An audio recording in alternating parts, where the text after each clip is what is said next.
And there's a concept called as the optimal capital budget. Now, as the company tries to raise additional capital for its business, so that way, let's say the company is in an expansionary phase and it requires more and more capital, then the firm's WACC is going to go on increasing, isn't it?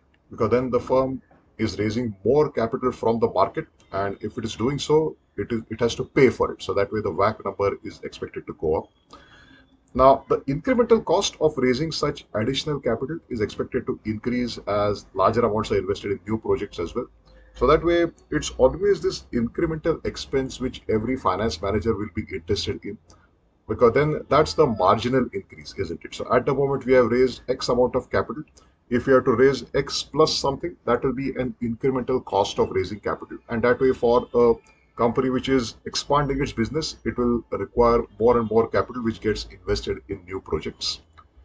Now, in the diagram alongside, we have shown two curves. We focus on the marginal cost of capital, or MCC for short. So this curve demonstrates so that way, I mean, we have MCC and the investment opportunity schedule. The MCC talks about the incremental impact of every unit of additional capital which the company wants to raise from the market.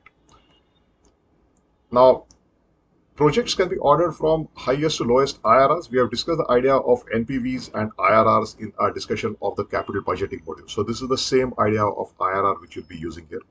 So a company can order the projects in a descending order of IRRs from highest to lowest, and we'll call this as the investment opportunity schedule. So just another technical term which we typically use as a part of corporate finance. Now, the optimal capital budget can be thought of as the point whereby the two intersect, which you show by this red colored circle below, which points to capital budget. So the point at which the MCC curve and the investment opportunity schedule intersect each other, we call it as the optimal capital budget for the company. So, in effect, the firm should basically pursue those projects whereby the IRR for a project is greater than the marginal cost of raising additional capital, because only then will it ensure that the project which is currently getting evaluated and which could potentially be pursued by the company, that will have a positive impact on the firm value. So this can be a rule which a company will pursue to make a certain decision.